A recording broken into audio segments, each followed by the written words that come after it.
Okay, guys, we're going to go ahead and get started. And to open our class, I'll just say a word of prayer.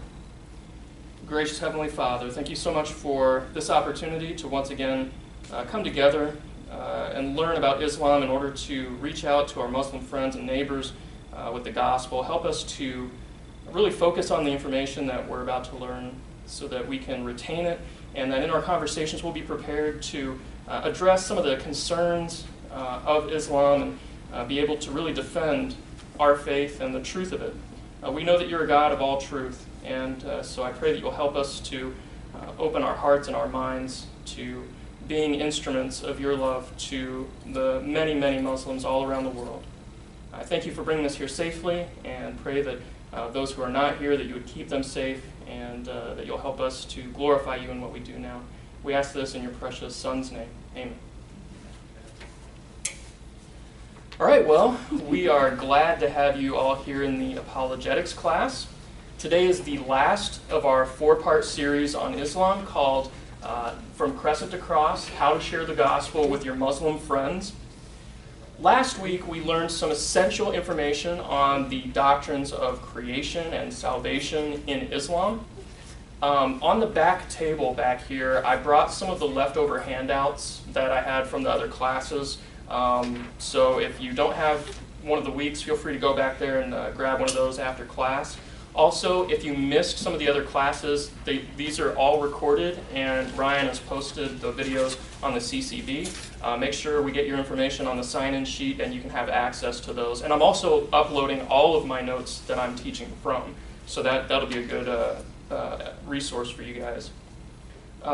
Before we start today's lesson, are there any general comprehension questions about anything we've covered so far in any of the classes? I have a question. Derek. What does the crescent represent? What does that mean? Yeah, the crescent is the moon.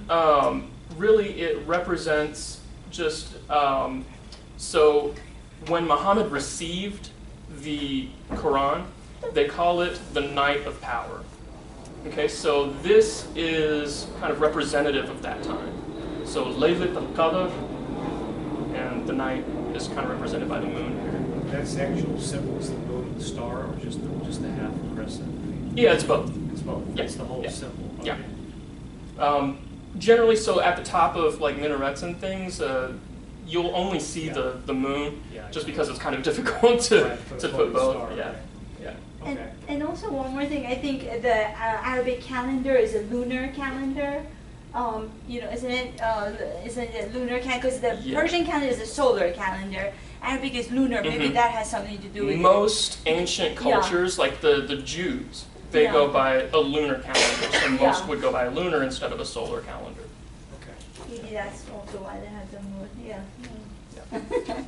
Good question. Any other general comprehension questions? We covered a lot of material, and I want to give you guys plenty of room to just kind of ask questions before we dig in. We covered first week Doctrine of Revelation, the attributes of God, and then second week we covered the doctrine of Jesus and the doctrine of the Trinity. So what Muslims believe about Jesus, what they believe about the Trinity. She doesn't like the sound of my voice, apparently. And then last week we talked about the doctrine of creation, as well as the doctrine of salvation, what Muslims believe about how you're saved and what the major problem is for humanity. Any questions about any of that before we dive in? Okay, you guys must know it all then. No, you have notes. Yeah, that's Mine. true. All right, guys, so section 8. Jihad. Just to say that word aloud is to let loose a mental flood of newspaper headlines, graphic videos, political diatribes, Hollywood portrayals, interfaith dialogues, calls for military action, calls for tolerance and education, locked doors, see something, say something, quote-unquote, random security screenings, and keep your luggage with you at all times. And so it is that we have to deal with these distracting thoughts as we prepare to focus on our task today. which is to learn and understand Islam in order to bring the gospel of salvation in Jesus Christ to Muslims. We also want to avoid the temptation to mischaracterize or exaggerate what exactly Muslims believe themselves. Just as we would want the same from them. We don't want them distorting what we believe. We shouldn't distort what they believe. Our God is the God of all truth. So the truth told in love is sufficient to glorify him. We don't have to add to it or subtract to it. The truth is sufficient. If you were here for any of the previous lessons, you'll remember that I have been intentionally focusing on what the average Muslim believes. Not necessarily the scholars in Islam, but what the average Muslim you'll run into believes. And I did this intentionally so that you would be prepared for the majority of the conversations you'll have with Muslims. This lesson is slightly different. In this lesson, I'll be giving you what the Quran and Muhammad actually taught. In other words, I want you to know jihad better than the average Muslim. And there's two reasons for this. First, it shows that you take the Muslims' beliefs seriously. You've dug in, you've learned what their texts say in order to take them seriously, and we have to do this if we're to truly love them. Imagine somebody coming to you trying to convert you away from Christianity and just ridiculing your beliefs right off the bat. That wouldn't get them anywhere, so it wouldn't get anywhere with us either. The second reason I'm going to be taking this approach is that it allows us to criticize Islam thoughtfully. Some people, like our current president, say that we should not criticize Islam as an ideology. But as Nabil Qureshi so accurately states, we can defend Muslim people while attacking the ideology of Islam. Ideologies don't deserve just a blanket defense, right? We live in a marketplace of ideas where the truth wins, right? We don't just say that all ideas are equal. People are equal, ideas are not. And we must attack Islam as Christians. This sounds a little harsh. We're not used to this language in a very diverse culture. But listen to what the Apostle Paul says. He's defending his ministry against false teachers and people in the church who are rebelling against his authority. So listen to what he says in 2 Corinthians 10, verses 4 to 5. For the weapons of our warfare, we are in a war, he calls it a warfare. The weapons of our warfare are not of the flesh, so they're not physical weapons, but they have divine power to destroy strongholds. We destroy arguments and every lofty opinion raised against the knowledge of God and take every thought captive to obey Christ. We take thoughts captive. We absolutely cannot expect to convince Muslims of their need for a savior if we're not prepared to show them by love by revealing the error of Islam. What I'm about to teach about jihad is really nothing new, but it's probably new to you, and it's probably new to a lot of Western Muslims. So a lot of Muslims in the West are kind of like Christians in America who haven't really intellectually wrestled with their Christianity. It's sort of a cultural thing. And so we need to know jihad backward and forward. For some accessible resources on this topic, I suggest checking out everything by Nabil Qureshi. I know you guys have a lot of stuff out in your bookstore here at Shoreline. And the guy who convinced him that Christianity is true, his name is David Wood. He's a very prominent counter-Islam apologist, David Wood. He has a blog called Answering Muslims. The articles over at Answering Islam are very informative. So Answering Muslims is a blog, Answering Islam is a website. Also, James White, some of you have heard of him. His Islam material is very good. He's done scores and scores of debates with Muslims on various topics regarding Islam, so I would suggest checking his material on Islam out. And honestly, one of the best things you can do is to read the Quran and the Hadith on the specific passages of jihad. All of that is available on the internet now. Before, it would be really hard to obtain this information, so now you can do the research on your own. It's all available for free on the internet. And actually, because it's available for free on the internet, that's why so many Muslims are turning away from Islam in droves. They're seeing the source information for themselves, and they're able to make decisions based on what they see and not what they're told in their mosques. For this section, we're going to be looking at 4 things. Number 1, how Muslims define jihad. Number 2, the 3 stages of jihad. Number 3, the jihad triangle of psychology. And number 4, the apologetic application. 8.2, defining jihad. The word jihad, translated from the Arabic into English, means struggle or striving. The question naturally arises then, what struggle? What are they struggling against? For Muslims, jihad is the entirety of both the internal and external success of Islam. One must struggle to avoid temptation to sin and straying away from Allah. Right? That's the internal struggle. That's something that we're very attuned to in Christianity. We struggle against our sin for holiness. And on the external side, one must defend and spread Islam in the external world. The external jihad is also termed the lesser jihad. It's considered less noble than struggling internally for holiness, but it's still all very honorable to the Muslim. Whether or not the term jihad carries with it an aspect of violence, that's going to depend on the individual Muslim that you're talking to. As I said, the doctrine of jihad is held in very high esteem by all Muslims. Some even call it the 6th pillar of Islam. Remember that there are 5 pillars, so-called, of Islam that form the framework for living a holy life in Islam and gaining favor with Allah. It's held in such high esteem that there's even a tradition that says that Muhammad called jihad the peak of Islam. The Quran goes so far as to say that one's salvation is affected by one's willingness to embrace jihad, and that those who do not embrace it are already condemned. So it has a lot to do with your salvation in Islam. It makes it very important to Muslims. When you speak with the average Muslim about jihad, they'll usually give you a vague description about struggling internally for holiness, or if they do connect it with fighting, it's only in defensive fighting. So if somebody attacks you, you're allowed to defend the Muslim community in a defensive jihad.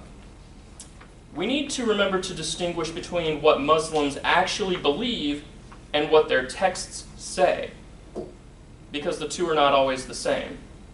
And as we'll see in a moment, what historical Islam actually teaches is much different than what Western Muslims are generally exposed to. 8.3, the 3 stages of jihad. Jihad, as it was historically understood until the 20th century, was built for the survival and eventual global domination of Islam. Let me repeat that. I don't want you to miss it. It's critical. Jihad, as it was historically understood until the 20th century, so until this last century, it was always meant for the survival and eventual global domination of Islam. There are 3 main stages in which jihad occurs. Each stage corresponds to stages of Muhammad's own rise to power. So when we're looking at jihad on a global scale, as long as you know how Muhammad's life went, you'll know how jihad is supposed to go. Why is that? Because to Muslims, Muhammad is the paradigm of humanity. He's the model after which they conform their lives, basically. Kind of like we want to conform our lives to Jesus. They see Muhammad in that role. And so when it comes to jihad, they want to follow in Muhammad's footsteps on how to undertake jihad. So to understand jihad in the world today, we have to know the history of Muhammad. 8.3.1, Stage 1, Stealth Jihad. When Muhammad first received his revelations from an angel in a cave with no one else around and nothing to prove his story but his own word, He gathered to himself just a handful of converts, not a whole lot. As he lived and taught in Mecca, he was vastly outnumbered and didn't have the manpower or the resources to take on the other tribes or to undertake a conquest. So at this time, the verses that were revealed to him in the Quran, they have a much more tolerant and peaceful tenor. So when you read the verses from this time period, they don't sound very hostile. They sound very inclusive and tolerant. Just an example of that.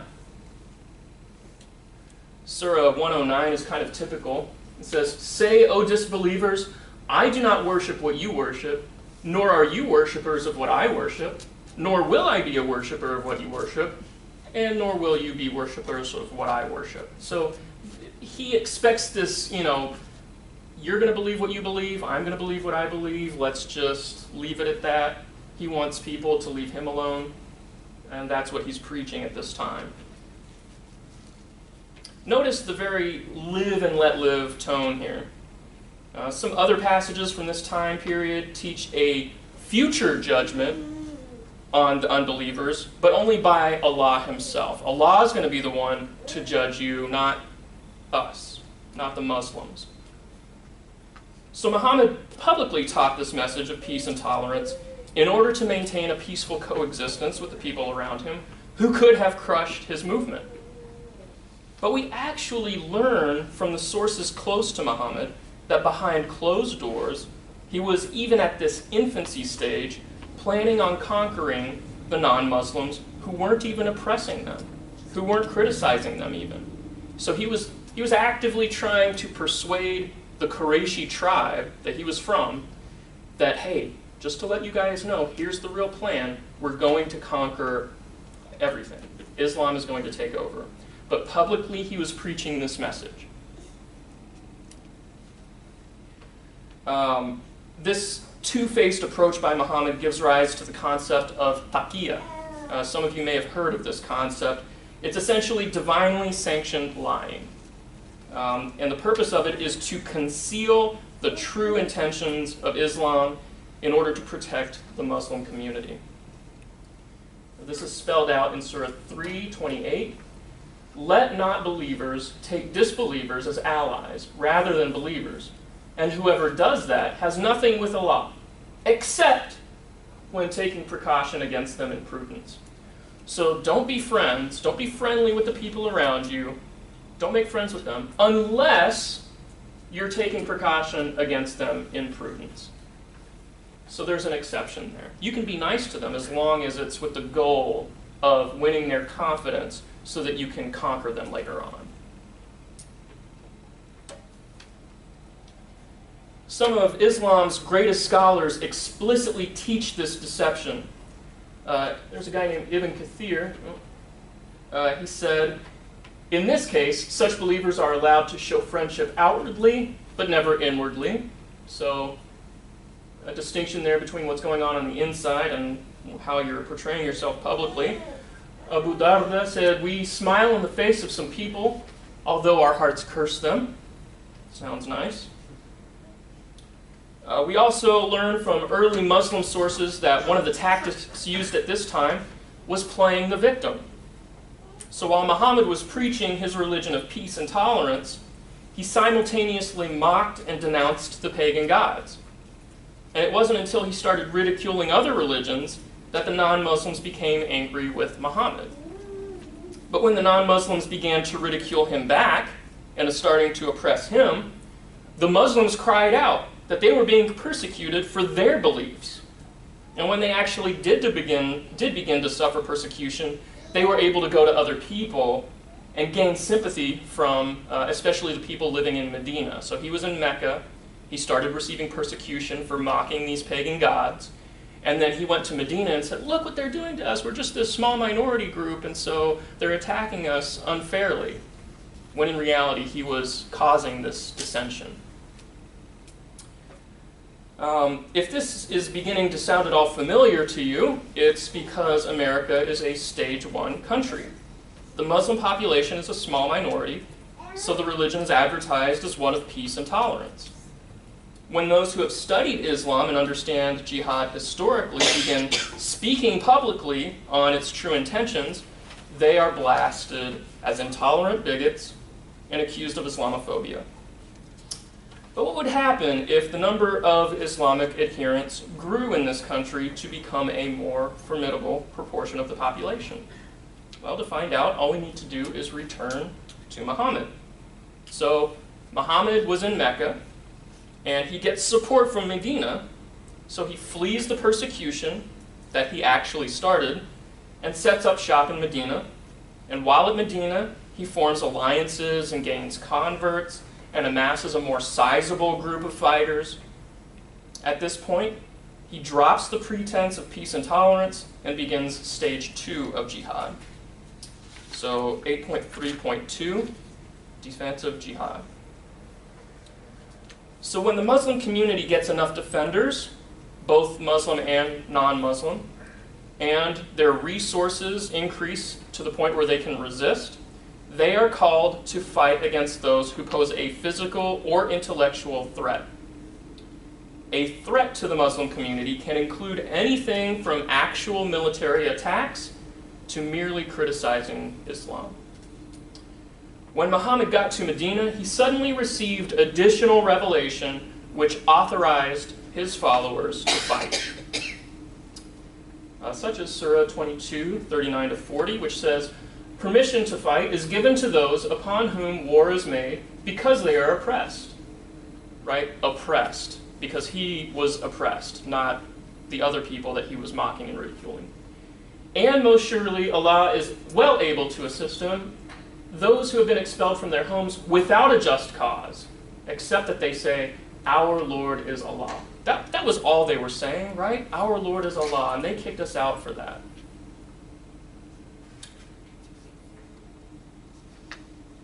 At this point, Muhammad employed a new approach to take Islam to the next level. And that approach was terrorism. The Meccans, the people that kicked Muhammad out, relied on caravans to bring in extra resources to provide for their families. So Muhammad, with his larger force now, conducted raids on these caravans and took their resources and even at one point started taking captives. One of these raids occurred during the holy month. So during this holy month, all of the various tribes in the region had agreed we would not do any fighting during this period. It's a holy month, it's sacred.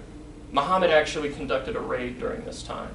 And he was a little concerned about that at first, until he received more revelation, miraculously. So the revelation was Surah 2, 217. "They question thee, O Muhammad, with regard to warfare in the sacred month. Say, warfare, there is a great transgression, but to turn men away from the way of Allah and to disbelieve in Him, and in the inviolable place of worship," which is Mecca, "and to expel His people thence is a greater transgression with Allah, for persecution is worse than killing." So warfare is not good, right? It's transgression, but turning people away from Allah, which is what he was accusing those pagans in Mecca of, that's even worse. And so I'm okay with you fighting during the holy month. So in a time when everyone else had agreed to not fight during the holy month, Muhammad attacks not military forces, but caravans of traders. You see, terrorism is not a recent twisting of peaceful Islamic doctrine. It was the example set by Muhammad for his followers from the very beginning. After the first several raids, the Meccans, they didn't retaliate. They didn't want to go to war. They were avoiding it.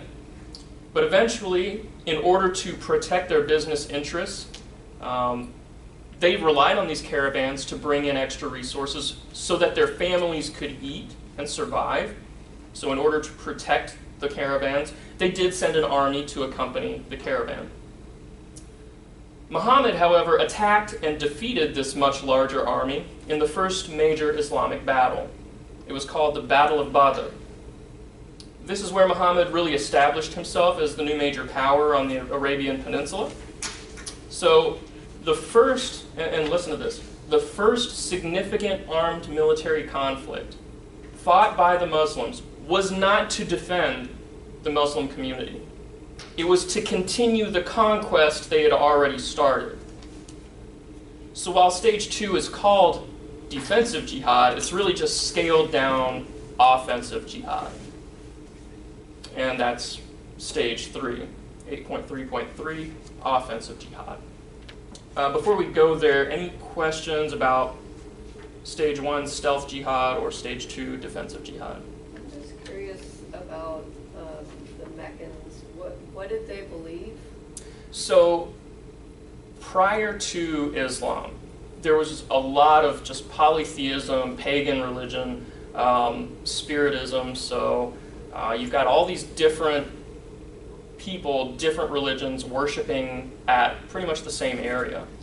And it was kind of a business hub too. So you've got a lot of people coming from different places with different religions and ideas, and they're trying to get along for the sake of business.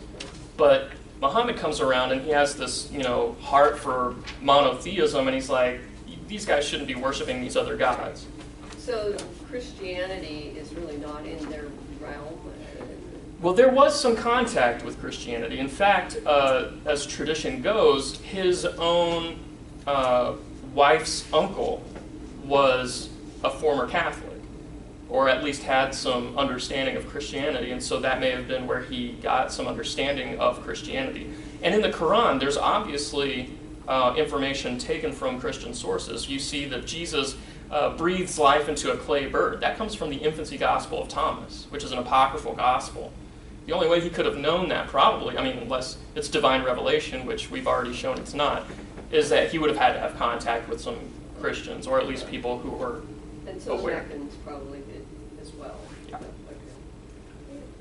Do you have a date about when this is? So he received his first revelation in 610, and so this would have been some years after that. I'm not exactly sure how many. His actual, from the first revelation to when he died, was not, it was like 13 years or something like that, not too long. So this is only probably a few years after his first revelation. So the way that the Quran is laid out, because he didn't write it, it was written from people who heard him and followed him, correct? Like You're talking about actually written down? written Yeah, down. yeah. Okay, so Yeah, he didn't write anything down. these types of surahs and the way that it's written, how the Quran is written, is it fairly chronological from his life? It's just each revelation is kind of put in where it fits in. So that's one of the most confusing things about the Quran. Okay. Is that the sequence of surahs or chapters is not chronological. Okay. It goes basically from the largest books to the smallest books, Okay. which doesn't make any sense out of various passages, because you've got some saying fight the unbelievers and some saying let them live and hang out. So you're like, what is going on here? Well, it's because of these different stages in Muhammad's life where the message changes. Okay, and it's just, yeah, it's pretty confusing when Yeah. you're giving us this stuff, because I see the jihad between having a smiling face and accepting people, but then in your heart you're not. That seems like it's a big jihad going on internally. Like, But it's divinely sanctioned. I know. So for Muslims who are, say, in a Western country, and obviously you can't just come right out and say, we're going to conquer this area for Islam, you can say, you can have your religion, I can have mine, I'm not planning on taking you over, we just want peace, we just want tolerance, and that's okay, because Allah has given them the okay to be that way. Because that just right there So contradicts that, correct? Yeah. Yeah, okay. So this mentality is the average Muslim's thinking, or do most people just sort of sit back and not understand what's going on with their religion? It really depends on how orthodox and how liberal they are. Okay. So you've got a lot of Western Muslims that are more cultural Muslims, like they're, you know, second generation migrants or something like that, who aren't really aware of the deeper, you know, the teachings of these source documents. And so they'll hear things like, you know, jihad is about internal struggling for holiness and about fighting defensively if people attack you. That's what most Muslims in the West will believe. Now you go to some place like Saudi Arabia or some of these other stage 3 countries, that's not the understanding. Can I say something from my experience? Yeah, absolutely. Yeah, well, I'm Muslim and I'm from Iran. And in Iran, I mean, jihad means holy war. And because we don't speak Arabic, we speak Farsi, Persian, you know, it's a completely different understanding of all this stuff. Because we read the Quran in Farsi, and again, it's a translation. You see what I mean? So it all depends who translated it, which version you're reading, you know, and all that. And to us, when someone says jihad, it's the Arabs doing it. It's a holy war, you know, fighting for the cause of Islam. So, you know, and I think as a Muslim who grew up in America, I came to America when I was 14 years old. For me, Muhammad, you know, this, what you're saying, and I understand you've done so much research, it shows, I mean, the way it's presented, it shows Muhammad as a liar, basically, because he was lying to keep the peace and show tolerance and peace, but at the same time he was planning, you know, to fight against the non-believers and all that. And we grow up thinking Muhammad is the best and Muhammad is wonderful and all that, and he never lied, he was a loyal person, he was, you know, yeah, so you're highlighting the difference. Yeah, absolutely. You're highlighting the difference between what is taught to people right. and what the sources say. Right. So looking at, for instance, the history of al-Tabari, which is a very early source for Muslims, some of the, you know, the more trusted source on Muhammad, that's where we get the information that he was convincing the Qurayshi behind closed doors that he was, even at the very beginning, planning on conquering for Islam. So none of this information comes from, you know, Christian or secular sources. This is from Muslim sources. So if they want to say that this is not what really happened, they need to show us sources early, close to Muhammad, that say that. But so far we don't have that. We can just go on what we have. Now the difficult thing is, not a whole lot was written down immediately during Muhammad's time, right? So it was an oral culture at that time, and it wasn't until people who had memorized the Quran started dying in battle that they were like, oh, hold on, you know, we're going to lose this information if we don't write it down. So then they started writing it down, and then they collected it, and then Uthman really standardized it and burned all of the rest. So you've got this period of oral tradition, which it's hard to track, you know, what was being said at that time anyway, almost impossible. And then you've got all of these fragments that were collected and then burned when Uthman standardized the Quran. So what did those say? We don't have those copies. This? I mean. Yeah, and so now we just have to work with the best materials that we have, and the way that Muhammad is described in the best sources leads us to believe that this is truly what was going on. We believe that, you know, Scripture is inspired by God Himself. Is that where all this is coming from? That they wrote it down? Is it actually they believe it's coming from Muhammad himself? So they believe that, and we described this in the first class, where Muhammad went the first time he received it. He was in a cave by himself. An angel appeared to him, supposedly the angel Gabriel. Allah didn't give him the message directly. It was the angel that was sent from Allah that gave the message to Muhammad. The angel ordered him to recite, and he said, I can't recite, and then finally he said, okay, I'll recite, and so he recited. And then throughout his career, his religious, you know, leadership, he received more revelation as he rose in power. So nobody, I mean, he didn't demonstrate he didn't do any miracles. In fact, the Quran actually says, if they ask you to do miracles, say, I wasn't sent to do miracles.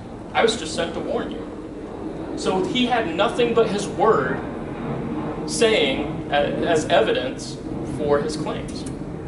And yet he built this religion that now has 1.5 billion adherents. It's pretty remarkable.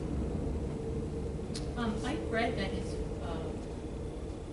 I forgot her, when he married her, but Aisha helped to write down some of the very first Yeah.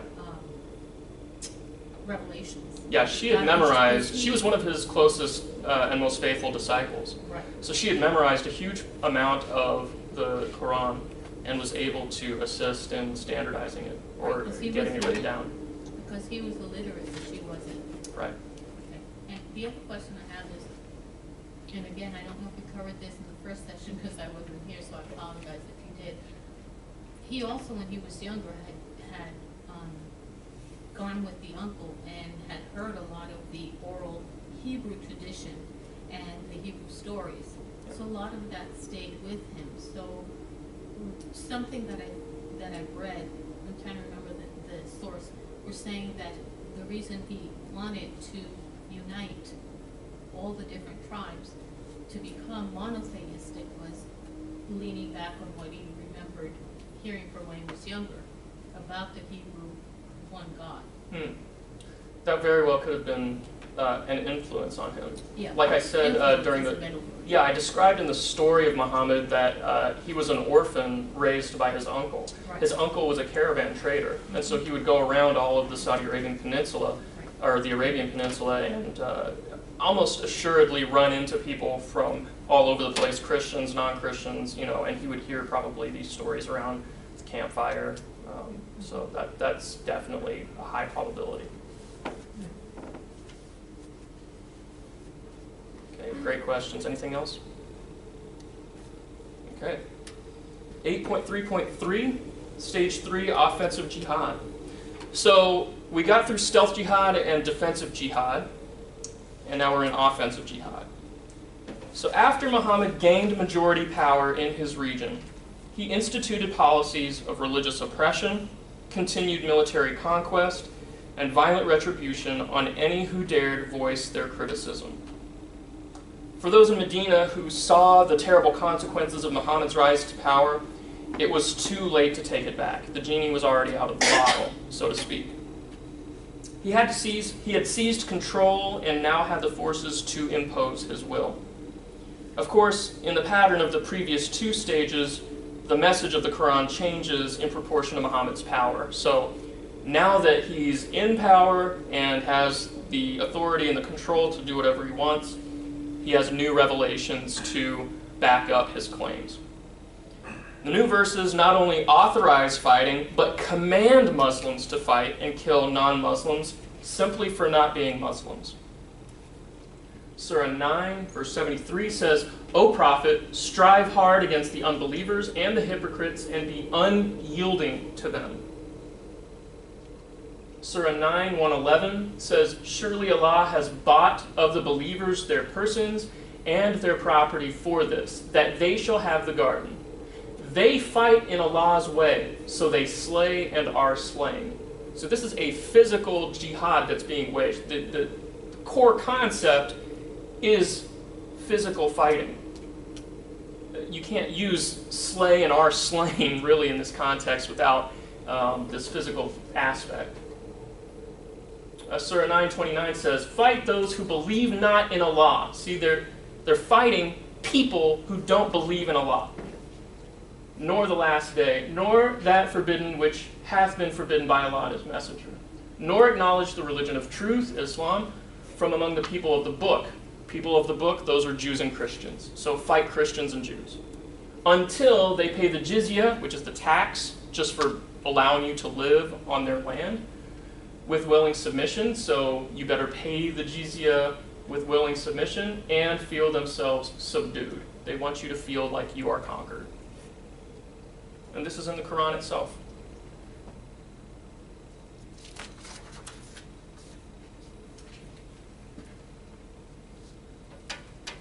Now, stage 3 jihad is a dangerous one for Muslims. Putting oneself in harm's way often leads to things like death. That's just how it goes. So, to sweeten the deal, revelation is given that provides the only assurance of salvation offered in Islam. If one dies as a martyr in jihad, one is guaranteed paradise. And that's in Surah 3:157. I didn't actually put it down. Did I put that reference in your notes? Yes. Okay, Yes. so you have it. And really, who wouldn't want that type of guarantee, right? You want to know that you're going to paradise. And so that's a great incentive to undergo this dangerous stage 3 jihad. All right, now let's take a step back and look at today. Some Muslims will say, whoa, these verses are being taken out of context. They had a specific historical context that you're ignoring. You can't just apply them outside of that time period. That's invalid. But what have we said? This is all supported by the hadith and the commentary literature. This is all from their sources. We have looked at their commentaries and asked them to explain what it is they mean by jihad. And they all say, without fail, that this is real jihad. So we are being consistent with the Muslim texts. In fact, you simply can't find anything from Muslim sources that says this isn't the true nature of jihad until the last century, until the 1900s. So in stage 3, who are Muslims ordered to fight? Now it's not just people who attack them. It's everyone who does not believe in Allah. In stage 3, there is no diversity. There is no tolerance, there is no inclusion, there is no defensive posture. There is only Islam and the complete destruction or subjugation of anything and anyone that opposes it. This is precisely where countries like Saudi Arabia are. In Saudi Arabia, under penalty of death, one cannot preach Christianity. One cannot build a church. One cannot criticize Islam or Muhammad. It's not bigotry to say these things. It's just the facts. 8.4, the jihad psychological triangle. A lot of people today, especially in the West, are simply bewildered as to why there are so many Muslims who think it's okay to behead non-Muslims or burn them alive, and some Muslims who say Islam has nothing to do with this sort of behavior. If they're all Muslims, why aren't they all either waging war or preaching peace? That seems like a huge discrepancy. The answer is the jihad triangle of psychology. There are 3 factors that go into whether a person engages in true jihad. Belief that Islam is true, knowledge of what Islam truly teaches, and obedience to that teaching. Without one or more of these factors, the person will not engage in orthodox jihad. One can believe that Islam is true and that it truly teaches violent jihad, yet he doesn't want to obey. Right? That might be a Muslim who's cowardly or actively sinning against Allah. He just doesn't want to obey. So you're missing one of the sides there, and if you're missing one of the sides, he won't engage in jihad. You can have true knowledge of what Islam teaches and want to obey, but you don't believe that Islam is true. So you're not a Muslim, and you're not going to engage in jihad. Or you're just a cultural Muslim. And one can believe that Islam is true and have a spirit of obedience, but if you don't know what true Islam teaches about jihad, then you're not going to engage in true jihad. So all 3 of these factors are necessary for someone to actually go through with the historical jihad as it's taught in the texts. So this would, the person that that believes that Islam is true and has a spirit of obedience yet doesn't have knowledge of what orthodox jihad is, those are the Western Muslims. The Western Muslims don't have a whole lot of knowledge about what true jihad actually was. Sorry, but Yes. there are countries like Iran, like Turkey, that are Muslim countries, but we have churches in Iran. We have Iranian Christians Yeah. that practice Christianity and Judaism. We have Iranian Jews that practice Judaism in Iran. Not that they've come to America and they've become Christians or they've converted outside of Iran. In Iran, during the Shah regime and even during the Shah's regime, Iran was a Muslim country. The religion of Iran was Muslim, Shiite Muslim, not Sunni, where the Arabs are Sunni. But Turkey, majority are Sunni, and they have churches. And they coexisted with each other. You know, we had, I mean, in my school, I went to an international school in Tehran. We had Iranian Christians, Iranian Jews, and Iranian Muslims, and we all lived happily, you know, side by side. And when was that? During the Shah's regime, but even now, So since 1979, after the revolution, I go to Iran once a year, and we have churches. We have Armenians living in Iran who are Iranians, but they're Iranian Armenians, and they are Christians, and they practice Christianity. So a lot of this is told here in the West to, you know, make Islam a bad religion and make it all black and dark and, you know, terrorism and stuff and things like that. That's not true. Because in Iran, even today, where it is an Islamic republic after the revolution, we have churches, we have Iranian Christians. I have a friend at DLI who would go, she converted to Christianity while she was in Iran. Of course, if you go to a mullah, you know, in Iran and you say, I converted to Christianity, they'll say you're a sinner and you know, don't deserve to, you know, probably live. But Yeah, so what's the punishment for turning from Islam to Christianity? if you convert officially, Yeah. I mean, if you convert, yes, it's if someone kills you, it is halal. Yeah, Yeah. yeah, it's valid. So But there are Iranian Christians that don't declare it and they still live in Iran and they go to church. Have they imposed the jizya, the tax on non-Muslims? That's an Arab, I think, thing. That I don't know. You don't know? I've never heard of it. Yeah, so yeah. just from what I've heard from other people is that since the Shah, Christians, so they've basically said, we want to see what happens if Islam takes over a country completely. Mm-hmm. And so it did. And so what happened was Christians and non-Christians or Christians and non-Muslims started leaving in droves.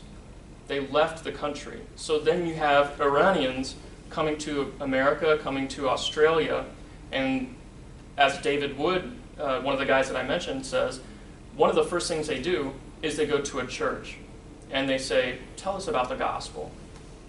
Okay? That's because Iran right now is stage 3, and there is no tolerance really. These churches that you're talking about, they existed before the Shah, right? Yeah, but they still exist. Yeah, they still people exist because there's still Christians living there, Right. probably families that lived there for generations, right? Yeah, but also a So lot you don't of- have new Christians coming in and preaching because it's not tolerated. Well, yeah, because the country's, you know, politics is so bad that foreigners can't even go there as tourists. That's another problem. Yeah. But I have seen Americans that are married to Iranians going there, and they still haven't. Maybe they haven't converted. I'm not sure. You know, yeah. Yeah. So I'm I mean, more than happy to talk to Muslims about this information and say, look, this is what I read in your sources. Okay. A lot of Muslims, they haven't read this stuff. They're not aware of the different stages of Muhammad's rise to power. And so we have to deal with the Muslim sources themselves. This is what I see, and this is what jihad has always been up until the last century. So I understand that that's not how a lot of Muslims are taught now.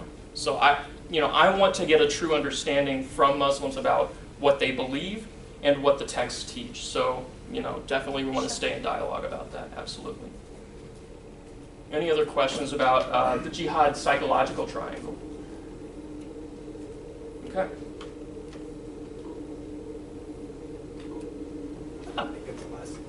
All right. So 8.5, the apologetic application. How can we as Christians use this information on jihad to bring Muslims to Christ? Answering this question will be different for every situation. Like I said before, Muslims are just like Christians in that they fall on a wide spectrum of beliefs.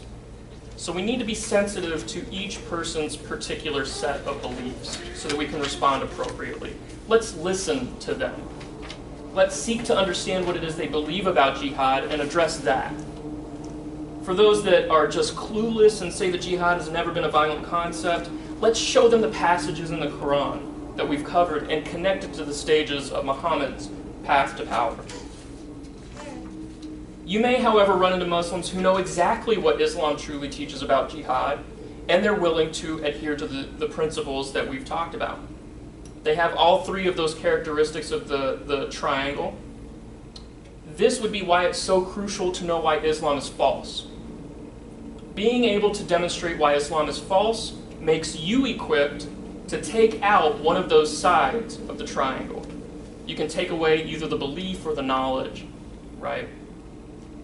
That breaks the chain that leads to jihad being enacted.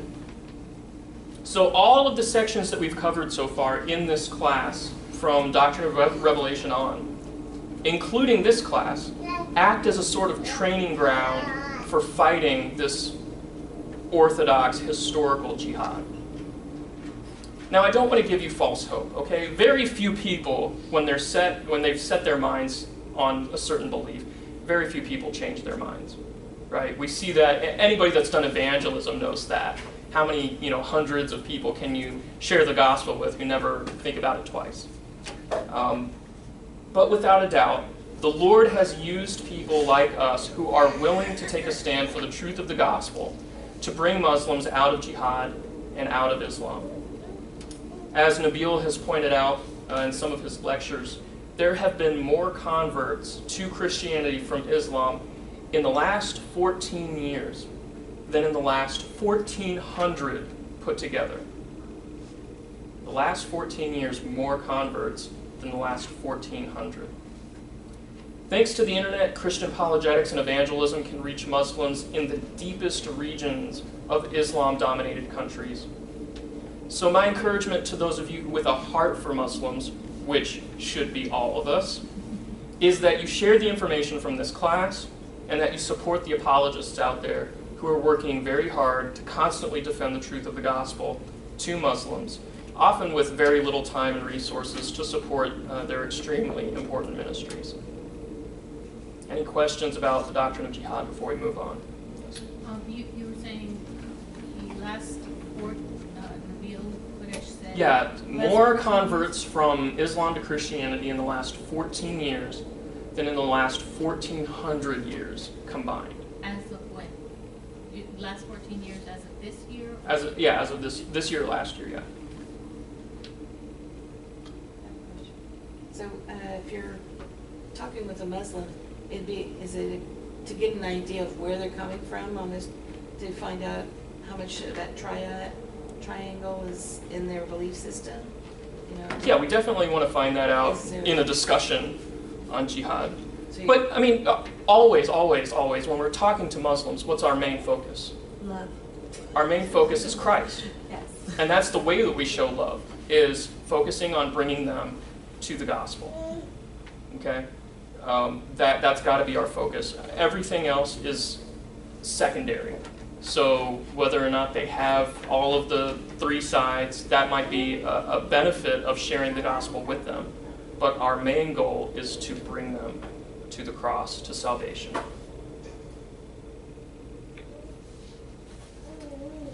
Right. Do you want to continue with the last section, or do you want to stop? I don't know what you guys want to do. I can run through it. It's really a quick section, so I can run through it really quickly. You guys okay with finishing after this? Okay. Section 9, the Doctrine of the Last Things. So, as in Christianity, Islam has an eschatology, or a doctrine of the last things.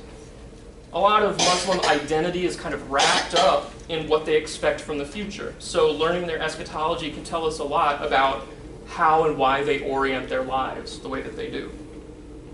9.2, signs of the end. Just like Christians, we believe that the return of Christ will be preceded by a number of signs in the world that indicate his imminent return, and the same is true for Muslims. These signs are divided into major and minor categories. Since the major signs are kind of the most important, the ones shared by most Muslims, we're going to focus on those. 9.2.1. So the first sign is the Mahdi. So the most significant sign, the one to which Muslims look forward to the most, is the coming of a man known as the Mahdi. This means, or his name means literally the guided one. He is Islam's Messiah, the culmination of Allah's entire plan of world history, and the one through whom Allah will bring about the restoration of the world. He's identified as a descendant of Muhammad, who will become a world leader who brings all of humanity, both Muslims and non-Muslims, under Islamic power. He will conquer, either by persuasion or violence, all of the enemies of Islam. He sounds or heralds the end of injustice and oppression. And really all of this that I've described falls right in line with the goals and ordinances of jihad, right? Global domination of Islam in the end. Some of the details about the Mahdi are debated, like whether or not he has supernatural powers, but really all Muslims agree that he's some kind of exalted figure with all of these other attributes. He's the 12th Imam. 12th Imam. Yes.